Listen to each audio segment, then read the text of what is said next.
Alô você, o nosso vídeo já vai começar. Então, antes de começar, por favor, inscreva-se no nosso canal, curta e também ative o sininho para receber as novidades, tá bom?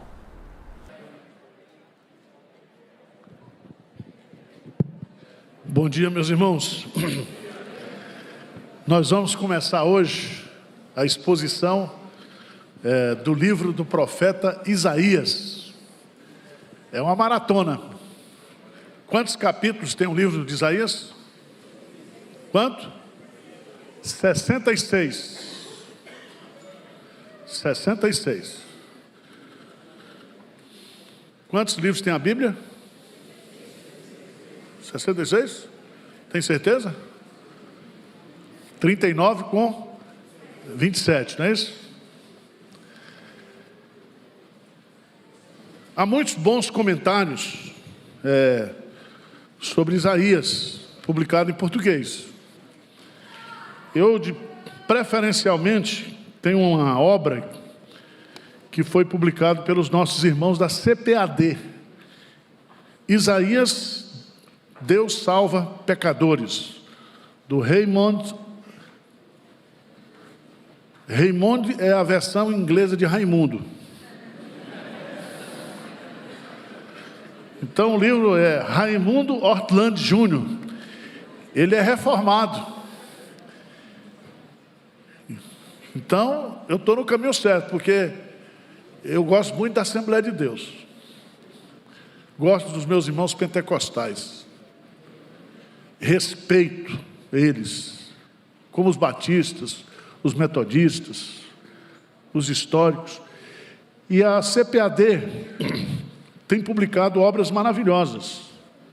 Foi a CPAD que publicou recentemente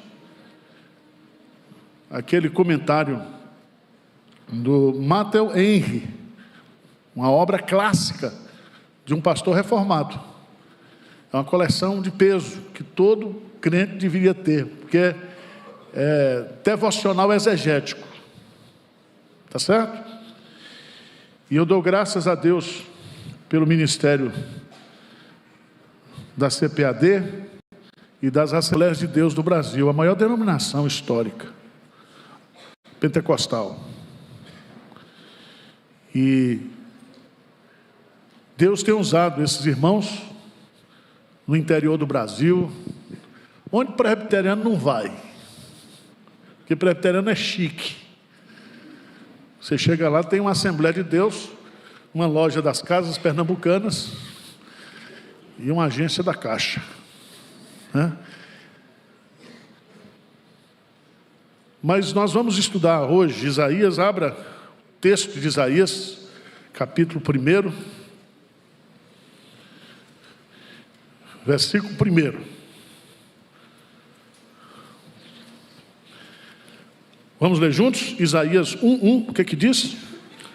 Visão de Isaías, filho de Amós, que ele teve a respeito de Judá e Jerusalém, nos dias de Uzias, Jotão, Acás e Ezequias, reis de Judá. Esse versículo aqui tem bastante informações históricas para nós. Primeiro, o texto começa dizendo visão de Isaías. Grife essa palavra aí. Então, o que é o livro de Isaías? O livro de Isaías é uma coletânea de suas profecias. E essas coletâneas, essas profecias reunidas, formam um livro que se chama Visão de Isaías. Tá certo?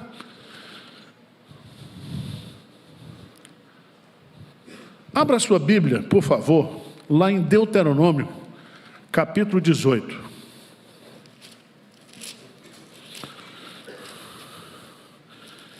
Eu tenho que estudar, né, para dar aula. E eu tenho que de vez em quando citar hebraico, grego, para impressionar vocês. Porque senão fica só o príncipe aqui dando aula bonita aqui. Hein, Tinha? Estou com saudade dele, o homem está no Canadá.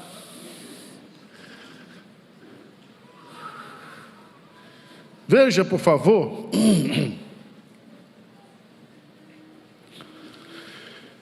Deuteronômio capítulo 18, a partir do versículo 14, diz assim: porque estas nações que hás de possuir, elas ouvem o quê? Prognosticadores, e porém a ti, o Senhor teu Deus, não permitiu o quê? Então você não deve ouvir o quê? Nem prognosticador, nem o quê? Adivinhador. Por quê? O Senhor teu Deus te suscitará um profeta no meio de ti, de teus irmãos, semelhante a mim, e a ele o quê? Ouvirás. Esse profeta aqui é Jesus. Mas ele diz, semelhante a mim. Moisés, ele é um profeta de Deus. Qual é o papel, o ministério do profeta no Antigo Testamento? O profeta foi dado justamente no contexto da aliança de Deus com o povo de Israel. Todas as vezes que Deus quisera comunicar com o seu povo, ele usava o que? Os profetas. Os profetas, eles não avaliavam somente o presente. O profeta não somente chamava o povo à responsabilidade, o compromisso do povo com a aliança, a antiga aliança, da aliança com Israel. Mas o profeta também profetizava acerca do futuro, de coisas que iriam acontecer. Estão entendendo ou não? Então o profeta era a boca de Deus, a palavra profeta, boca de Deus, para o presente e para o futuro. Diz aí, se você observar, versículo 18, para a gente entender o conceito de profeta. O que é que diz aí? Suscitar-lhes-ei, Deuteronômio 18, 18. O que é que diz? Um profeta no meio de seus irmãos, semelhante a ti, em cuja boca porei o quê? E lhes falará tudo o que eu, o quê? lhe ordenar. Preste atenção. O profeta é o que? A boca de Deus. E o profeta tem que falar aquilo que Deus o quê? Falou, ordenou. Vamos para Jeremias. Jeremias capítulo 23. Porque tem o profeta fake.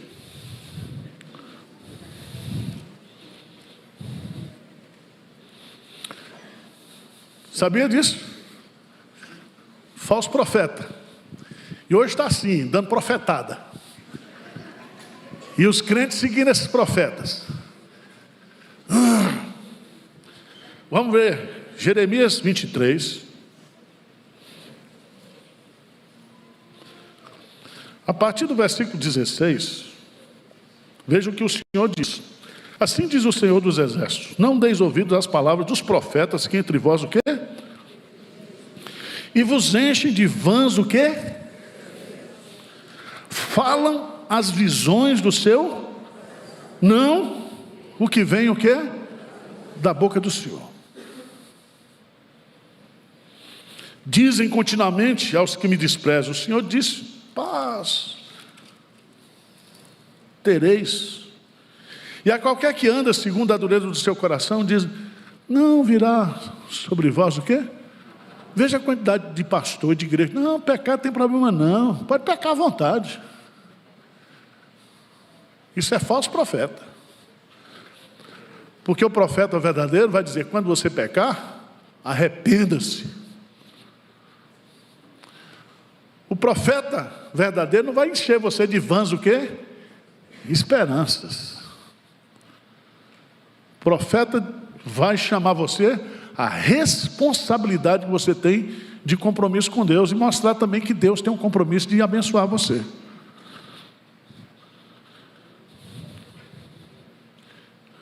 Veja lá no versículo 28 de Jeremias 23. Vamos lá juntos?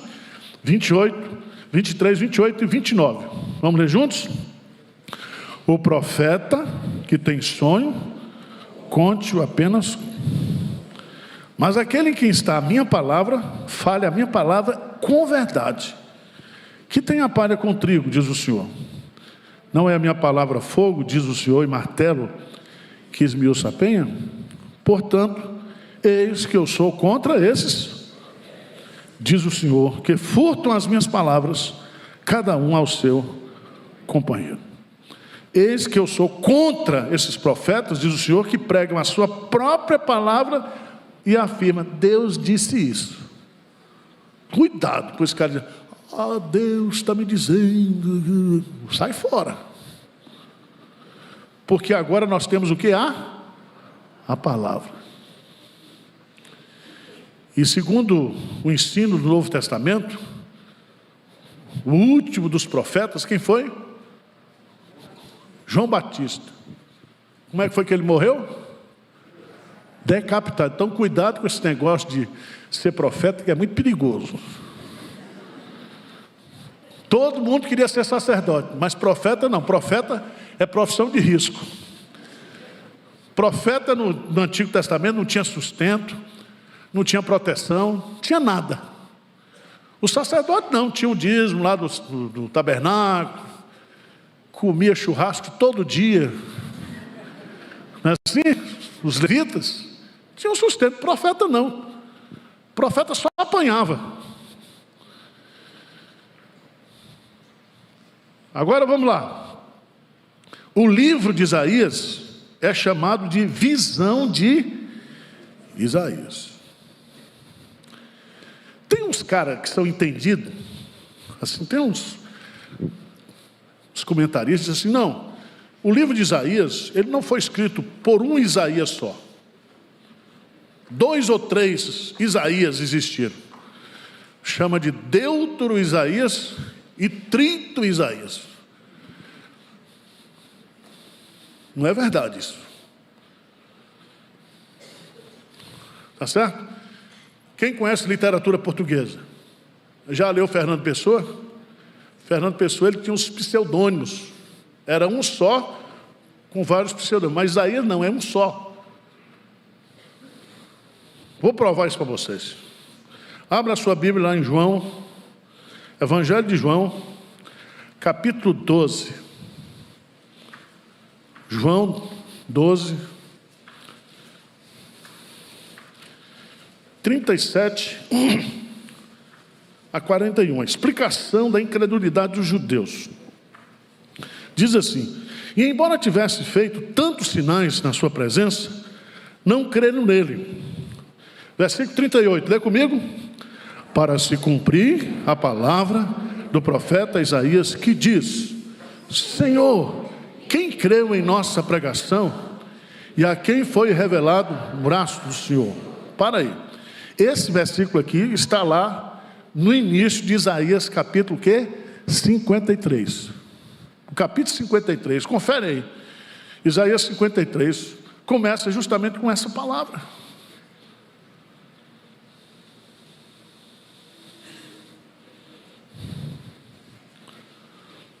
Acharam? Conferiram? Voltamos para o texto. João 12, 39. Por isso não podiam crer, porque Isaías disse ainda. É o mesmo Isaías. O Isaías que escreveu Isaías 53 vai dizer ainda: cegou-lhe os olhos, endureceu-lhes o coração, para que não vejam com os olhos, nem entendam com o coração, e se convertam e sejam por mim no quê? Isto, o que diz? Disse Isaías, porque viu a glória dele e falou o que a seu respeito. Então, esse versículo aqui está lá em Isaías, capítulo 6, versículo 10. Ou seja, o mesmo Isaías do capítulo 6 é o mesmo Isaías do capítulo quê? 53. Então, nada de 2 Isaías, é um só. Vocês estão entendendo ou não? Eu estudei para dar aula.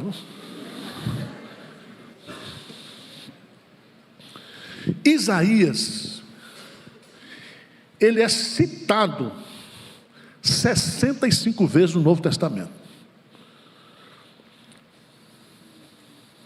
65 vezes. Isaías, presta atenção, quando a igreja começou, o ministério de Jesus, depois o ministério dos apóstolos, não tinha o Novo Testamento. Você sabia disso, né? O Novo Testamento, ele vai ficar pronto no final do primeiro século. Tinha as cartas que circulavam, as cartas de Paulo. O primeiro evangelho que foi escrito foi o evangelho de Marcos. Mateus e Lucas pegam o texto de Marcos, escreve o seu evangelho, e no final do primeiro século, João, o apóstolo, que escreveu o Apocalipse, que escreveu as 3 cartas, escreve também o evangelho de João.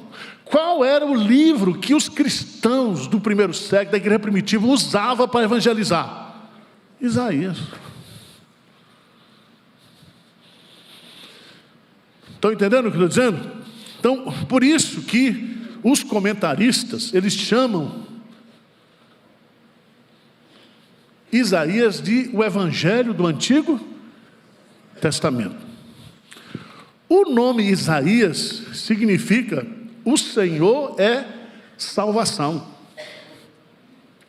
A mensagem que nós poderíamos resumir todo o conteúdo do Evangelho, ou todo o conteúdo do livro, os 66 capítulos, é que Deus salva pecadores, que a salvação vem do Senhor. É interessante porque Isaías, no capítulo 12, versículo 3, ele fala da fonte da salvação. Isaías 26, muro da salvação. Isaías 25, 9, alegria da salvação. 49, 8, dia da salvação. 61, 10, roupa da salvação. 45, 17, eterna salvação. 52, 7, proclamação da salvação. 62, 1, tocha da salvação. Em Isaías, você vai encontrar praticamente quase todas as profecias do Antigo Testamento acerca da pessoa de Jesus. Depois nós vamos fazer um estudo só sobre Jesus em Isaías, tá certo? Agora, diz assim, visão. Vamos voltar para o capítulo 1? Se você fosse um jornalista, aqueles 4 Ws, né? Primeiro, o quê?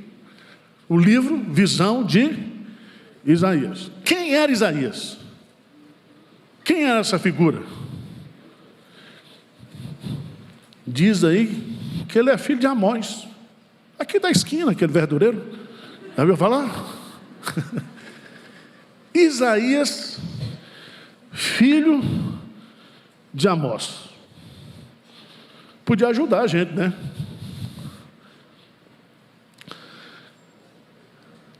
Esse Amós, segundo a tradição rabínica, aqui uma nota de rodapé. Quando você vai a Jerusalém, você sabe que houve aquela descoberta lá em Qumran, aquelas cavernas no Mar Morto, dos livros do Antigo Testamento. E lá no Museu de Jerusalém, tem uma cópia do livro completo de Isaías, que foi encontrado lá no Mar Morto. E o texto lá bate justamente com o texto está aqui. Esse Isaías, esse tal de Amós, filho de Amós, dizem os tradutores, os comentaristas, que esse Amós aqui era irmão do rei Amazias. Significa que Isaías, ele era um profeta chique. Ele era um profeta ligado à família o quê? Real. Ele era o profeta dos palácios. Veja o que vai aparecer sobre ele aí. Filho de Amós. Veja, o seu ministério foi longo.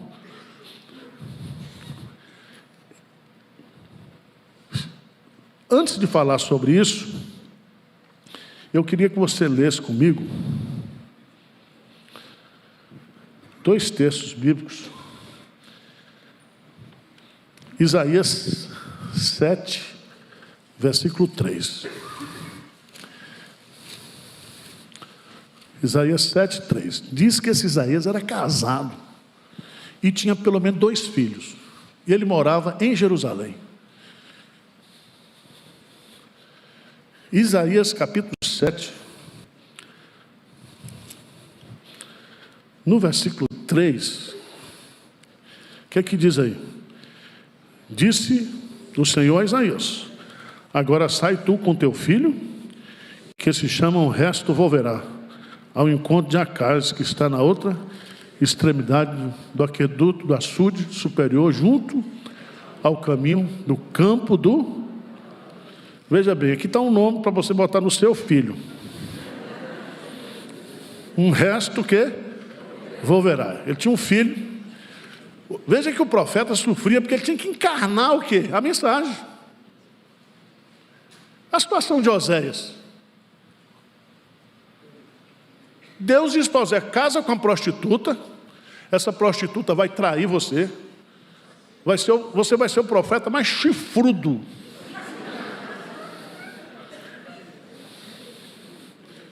Lê lá. Ele encarnou a mensagem para Deus dizer: é isso que vocês estão fazendo o quê? Comigo. Aí ele chama o profeta Oséias. O profeta Oséias vai lá no prostíbulo, tira a mulher de lá, perdoa a mulher e diz: é isso que eu estou fazendo com vocês. Agora no capítulo 8, Isaías capítulo 8, versículo 3. Vamos ler juntos? 8:3. Fui ter com a profetisa. Ela concebeu e deu à luz um filho. Então me disse o Senhor: põe-lhe o nome de rápido despojo, presa segura. Já pensou esse menino chegando na escola? Mas aqui aparece outro detalhe, que ele era casado com uma profetisa. Eu não sei se ele teve outros filhos, mas esses 2 estão registrados aqui. O profeta teve esses 2 filhos. No versículo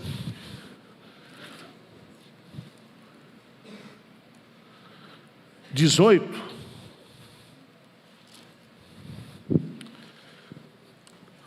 Isaías 8:18, o que é que diz? Eis-me aqui e os filhos que o Senhor me deu, para sinais e para maravilhas em Israel, da parte do Senhor dos Exércitos, que habita o quê?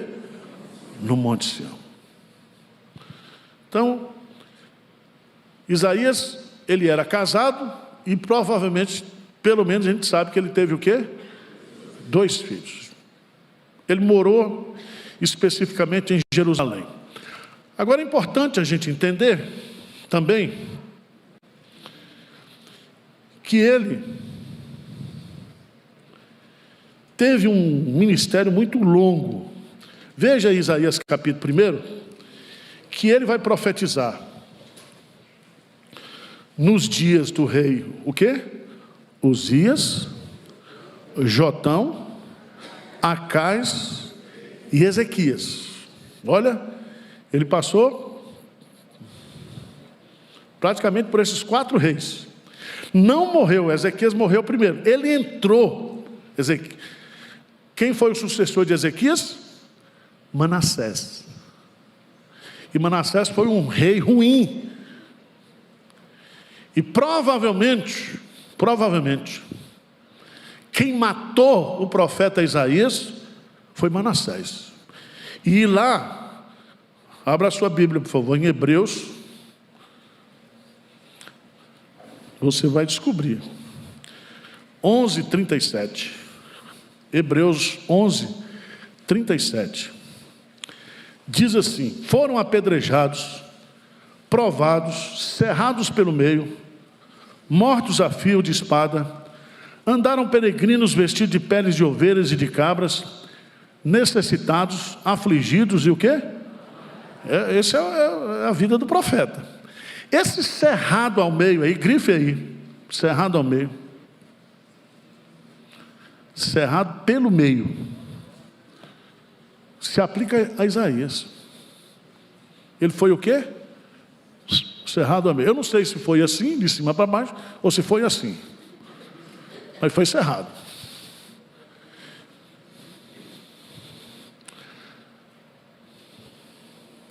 Agora, Isaías, ele é um dos profetas mais preparados do ponto de vista da literatura.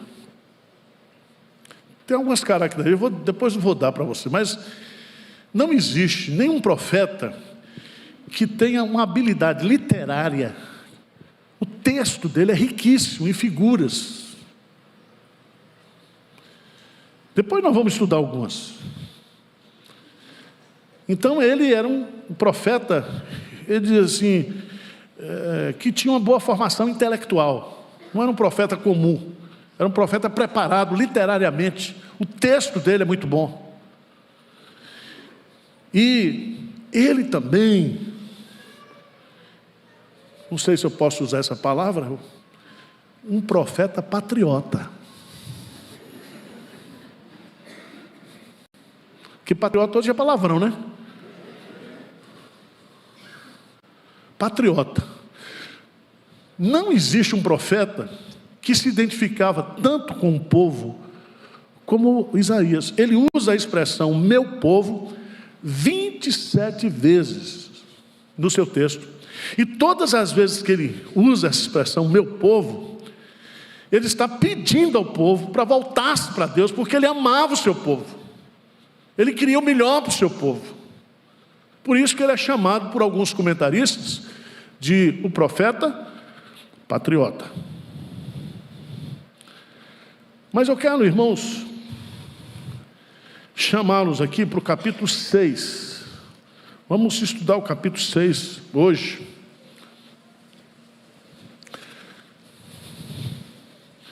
Como é que o livro de Isaías está dividido?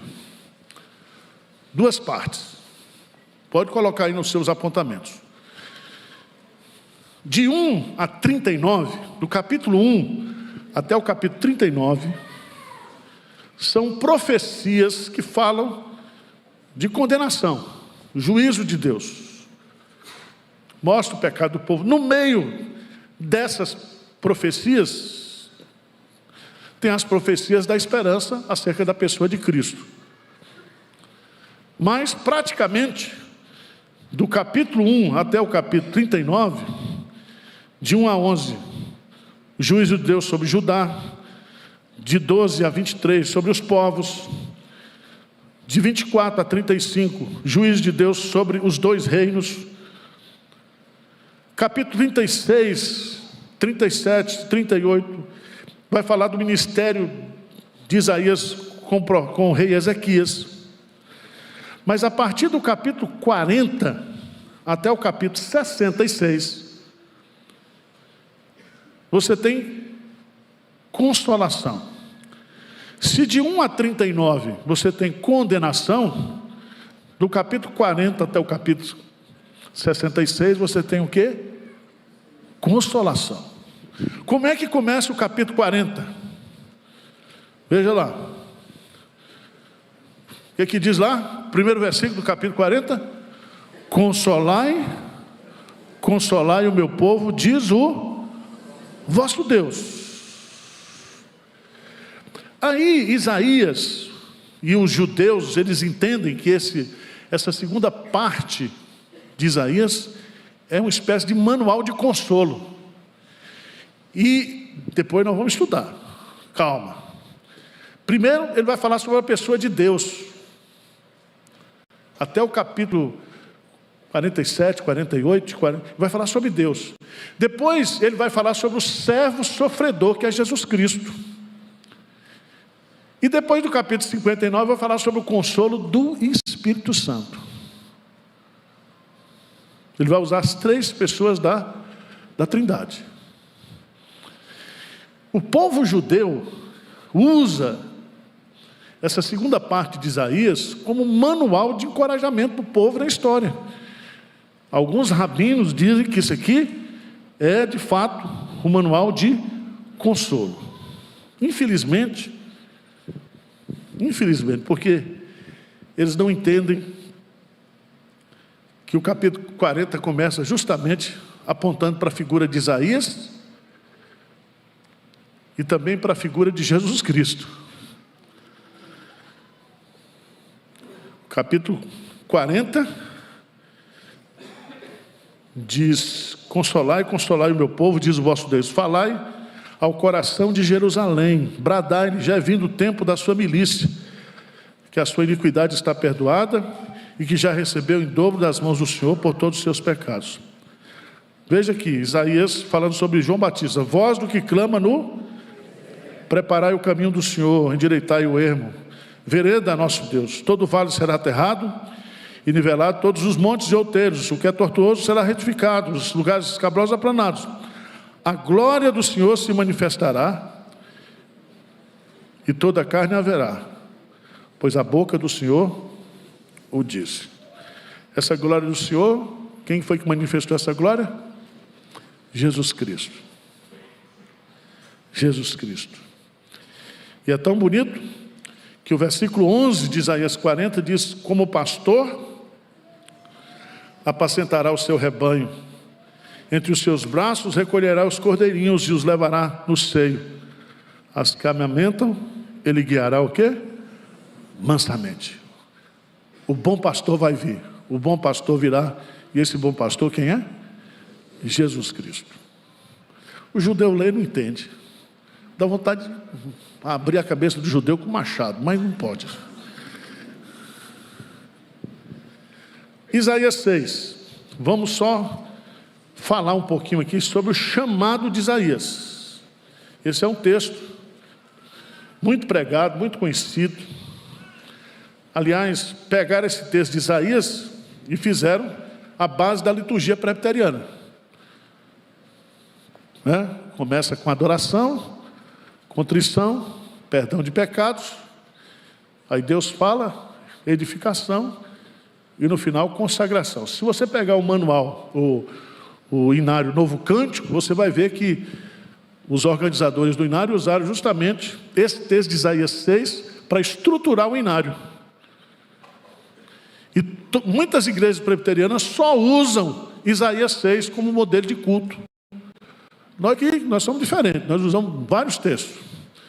Porque todo culto tem adoração, todo culto tem confissão de pecado, todo culto tem perdão, todo culto Deus fala, e todo culto o crente tem que se consagrar. É ou não é? Não importa se é no meio, no começo ou no fim. Às vezes a gente começa com contrição e termina com adoração. Esse texto de Isaías é o registro do chamado do profeta. Quando é que o profeta Isaías foi chamado? 6:1, o que diz aí? No ano da morte do rei Uzias. Então ele foi chamado por Deus no ano da morte do rei Uzias. Quem é esse camarada? Eu queria que você fosse lá para 2 Crônicas, capítulo 26. O ano da morte do rei Uzias foi o ano 686. Vamos lá para 2 Crônicas 26. Pra você entender direitinho, tá? Vocês estão vendo que eu estudei ou não? Está dando para impressionar? Eu estudei.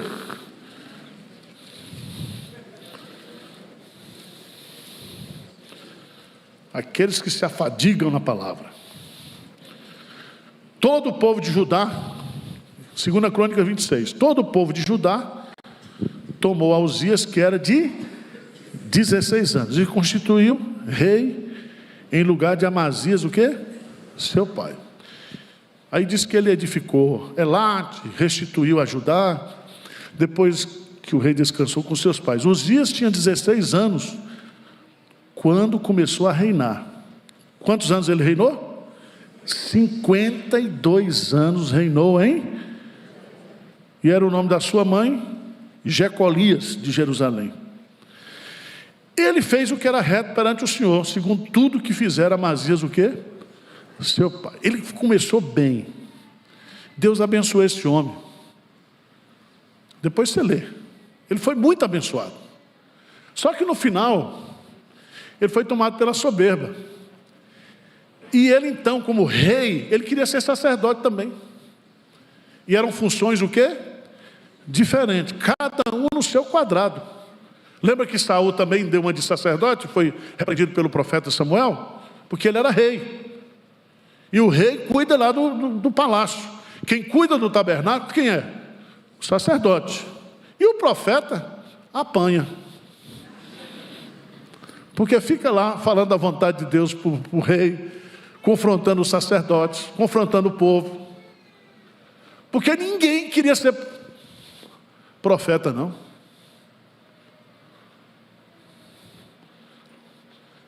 Agora veja, por favor, que no final da vida, versículo 16 de 2 Crônicas, mas havendo já se fortificado, 2 Crônicas 26, 16, achou aí? Lê comigo.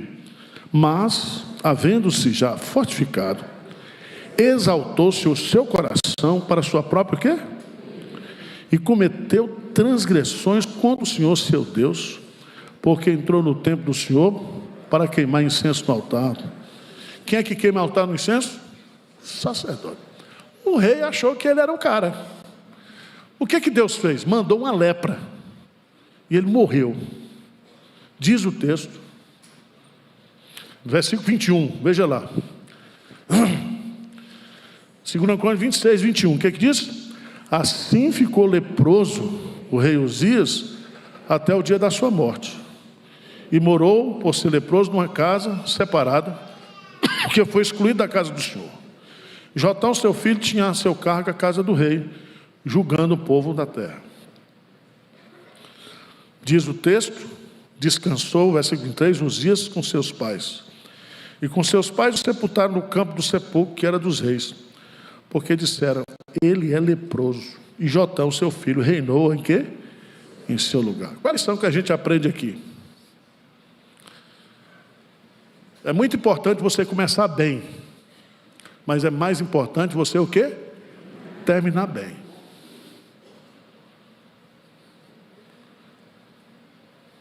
Tem muito líder que começa bem, mas depois a soberba tomou conta do seu coração. Vocês já viram isso? Eu já vi. Já vi. Já vi no ministério, já vi em famílias da igreja. Começa muito bem, Deus começa a abençoar, e aí o quê? A soberba toma conta do quê? No coração. Eu me lembro de uma família muito pobre da igreja de Pinheiros. Aí a menina passou em medicina. Aí um dia essa menina chega para mim e diz, pastor Arival, essa igreja não é mais para mim, não. Eu falei, por que, minha tontinha? Não, porque agora eu sou aluna da medicina, da USP. Porque médico é assim. Quando ele começa o curso, ele pensa que é Deus. Quando ele termina, ele tem consciência que é mesmo. Aí a igreja não serve. Só tem xarope aqui, a começar do pastor. Entendeu como é que é o negócio? Tem gente assim, servir na vida. Jogador de futebol, artista. Começa bem, termina o quê? Mal. Então, esse tempo... No ano que morreu o rei Uzias, o trono de Israel estava o quê?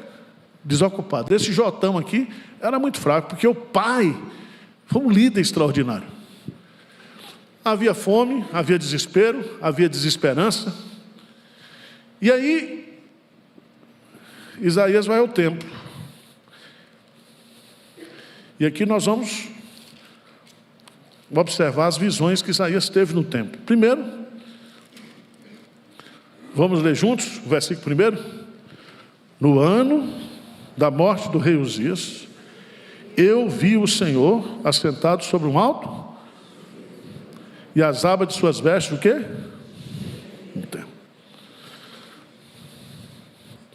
Irmãos, primeira coisa que eu e você como crente devemos ver é que Deus, o quê?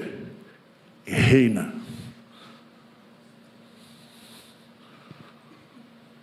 O trono de Israel está desocupado ou ocupado de uma forma ainda que o pai não tinha morrido. Mas quando ele entra no templo, ele diz: quem reina não é Uzias, quem reina é o Senhor. Diz amém aí. Amém. Esses dias que a gente está vivendo, mataram, você viu que mataram o opositor do Putin, né? Eu quero ficar de bem com esse Putin até morrer. Ou mata tudo, mata, explode avião, envenena, eu estou com ele até morrer. Vou até ligar para ele. Morreu o opositor. E tem uns caras hoje que estão governando que eles se acham dono do mundo. Eles acham que eles reinam mesmo. E eles falam no governo mundial. Mas eu e você que estamos na obra de Deus, nós que somos crentes, nós precisamos olhar para o céu e ver que quem reina é Deus. Ele é que está sentado no trono. Amém? Ele é que está sentado no trono. Dá um pulinho, por favor, em Daniel, capítulo 2. Daniel, capítulo 2.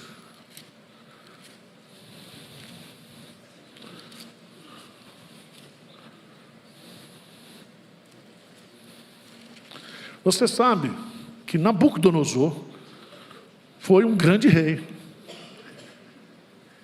E ele foi o rei da potência mundial, a Babilônia. E toda a potência mundial, geralmente os reis, eles são tomados por soberba.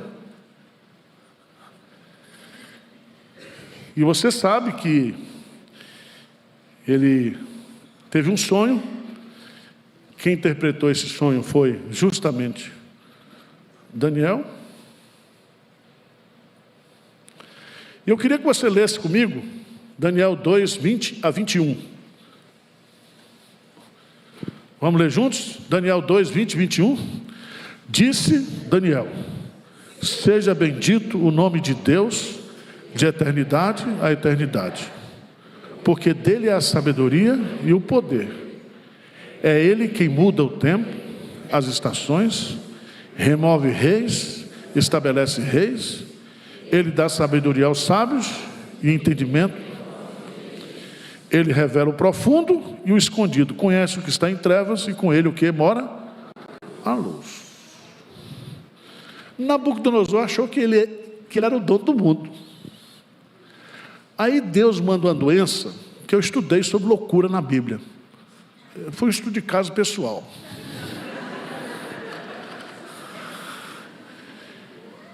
Ele foi acometido de um transtorno mental que a psiquiatria chama de transtorno do lobisomem. Lembra da novela Saramandaia? Que à meia-noite o professor virava lobisomem? O cara virou lobisomem. Cresceu o pelo dele, e ele foi morar com um bicho, comer mato. Maior potência do mundo. O cara achando que ele era maior do que Deus. Vocês estão entendendo o que eu estou dizendo? Isaías, quando ele entra no templo, a primeira coisa que ele vê é Deus sentado no trono. Louvado seja Deus por isso. A mesma coisa de João quando entra no céu. Capítulo 4. Uma abertura no céu, João entra. Quando ele entra, ele vê o quê? A sala do trono. E ele vê Deus assentado. E à direita de Deus ele vê quem? O Cordeiro. E esse Cordeiro tinha um livro da história em suas mãos. Então sossega seu coração. Tá certo? Ele viu Deus reinando. Ele viu a santidade de Deus. Versículo 3. Serafins estavam por cima dele. Cada um tinha 6 asas. Com 2 cobriu o rosto, com 2 cobriu os pés, e com 2 o quê? Voava. O que significa isso? Reverência. Depois você estuda esse texto, você vê. O texto é claro. Serafins estavam por cima dele. Cada um tinha 6 asas. 2 cobriu o rosto, 2 cobriu os pés, e com 2 o quê? Voavam. E clamavam uns para os outros, dizendo: Santo, Santo, Santo é o Senhor dos exércitos. Toda a terra está cheia o quê? Da sua glória. Ele vê Deus reinando. Ele vê a santidade de Deus, porque não tem um superlativo no hebraico. Quando repete santo, santo, santo, é para dizer santíssimo. Muito santo. Diz o texto que ele era adorado com reverência exponencial.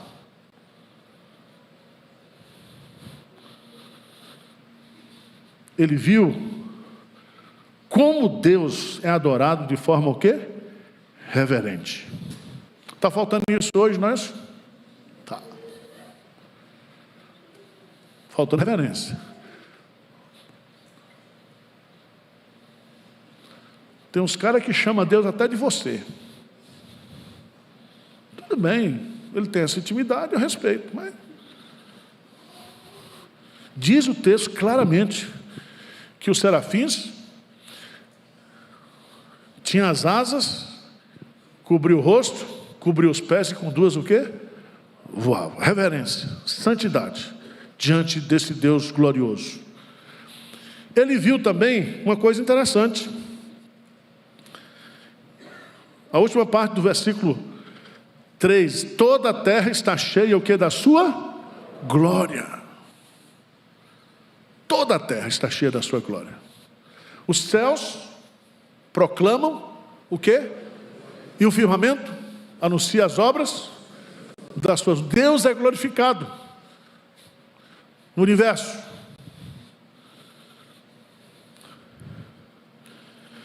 Segundo lugar, versos de 3 a 7, Isaías de 4 a 7. Isaías vê a si mesmo.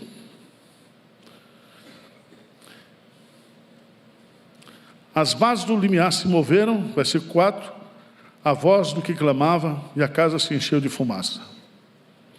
Então disse eu: ai de mim, estou o quê? Perdido. Então, quando você contempla a santidade de Deus, consequentemente você reconhece a sua o quê? Pecaminosidade.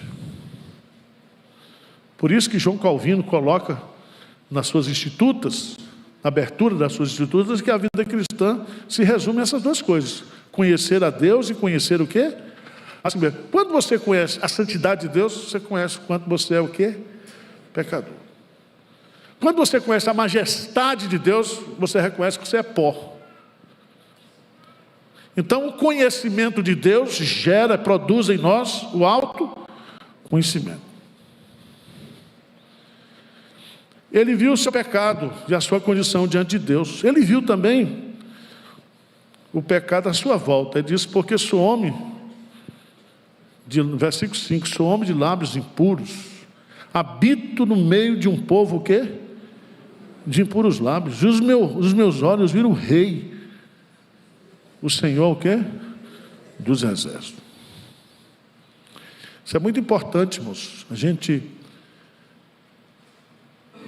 olhar para esse texto e observar que o conhecimento de Deus produz conhecimento de nós mesmos. Mas, diz o texto, versículos 6 e 7, vamos ler juntos? Então um dos serafins voou para mim, trazendo na mão uma brasa viva que tirara do altar com uma tenaz. Com a brasa tocou o quê? A minha boca e disse: eis que ela tocou os teus lábios. A tua iniquidade foi tirada e perdoado o quê? O teu pecado. Isaías viu, Isaías sentiu, Isaías ouviu o perdão de Deus. Uma pergunta para vocês: por que tocou a boca, não tocou o pé? Por que o serafim tocou na boca dele? Está difícil? Por quê? O que é o profeta? A boca de Deus.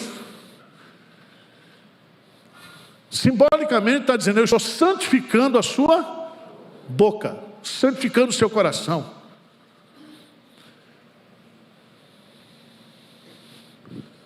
Depois, irmãos, diz o texto, versículo 8: depois disto, ele o quê?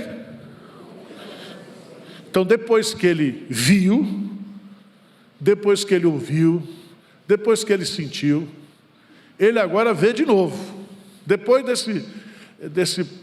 dessa parte introdutória, aí diz o texto que ele ouviu a voz de quem agora? É do serafim? Do querubim? De quem? Do Senhor. Porque o chamado dele não é o anjo que chama, quem chama é o Senhor. E diz o texto aí claramente que ele ouviu a voz do Senhor, que dizia: a quem enviarei, quem há de ir por nós? Disse eu: eis-me aqui, o quê? Envia-me a mim. Aqui então está o chamado do profeta Isaías. Ele foi chamado quando? No ano da morte do rei Uzias. É muito interessante você observar que depois aqui, do versículo 8, ele ouve, eis-me aqui, então, do versículo 9 até o versículo 13, ele vai ouvir e vai obedecer a Deus. E Deus vai definir o que ele vai pregar, a quem ele vai pregar, até quando ele vai pregar, e vai dizer qual vai ser o resultado da sua o quê? Pregação. Quais são as lições que a gente tira? Misericórdia, 10 e 23. 3 lições aqui nesse texto, para nós. Na crise, olhe para quem? Para Deus. Não olhe para a circunstância, não olhe para você mesmo, não olhe para a economia, não olhe para nada. Olhe para Deus. Ele está sentado no trono. Ele é o Rei dos Reis, o Senhor dos Senhores. Segunda aplicação prática: santidade vem antes do serviço. Todo mundo quer servir, mas antes de servir tem que passar pelo processo de santificação. Santificação. Terceira lição: todo chamado tem que ser o quê? Obedecido. Deus falou: a quem irá por nós, né? E ele disse o quê? Eis-me aqui, envia-me a mim. Então, se você tem um chamado de Deus, você não pode o quê? Fugir desse chamado. Porque Deus vai no seu encalço. Lembra de Jonas? Jonas recebeu o chamado de Deus, era profeta já, experiente. Deus disse para ele: Jonas, vai para Nínive.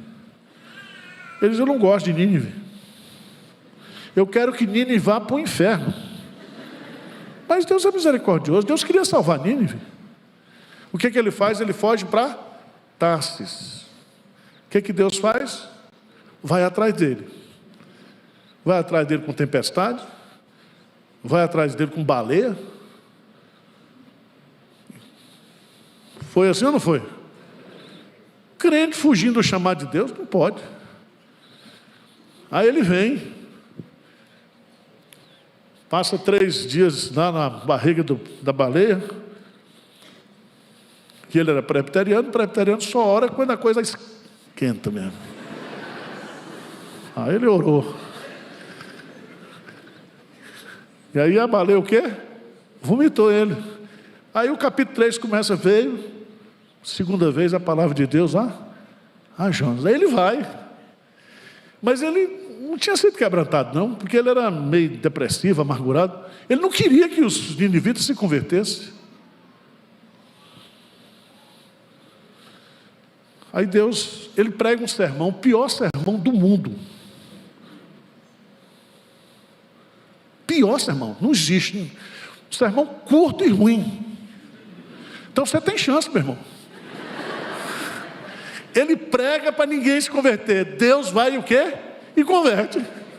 Aleluia. Quando eu olho os sermões que eu preguei no início do ministério, eu digo, meu Deus, como é que o Senhor usou isso ainda para abençoar o povo? Porque não depende. O sucesso do ministério não depende do homem, depende de Deus. Deus converteu, ele ficou zangado, ficou deprimido.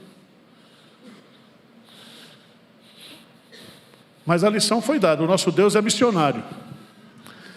E Ele quer a salvação dos pecadores. E Ele chama a mim e a você, para a gente fazer a obra dEle. E a gente vai estudar Isaías. Lê Isaías essa semana aí, tá? Ou põe no audiobook. E o escuta. Vamos ficar de pé, vamos orar?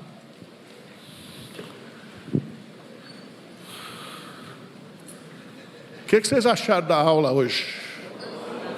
Tivesse aqueles negocinhos, boca para baixo, boca para cima, você dava o quê? Da Drogazil. Eu estudei, viu? Eu vou caprichar semana que vem, tá bom?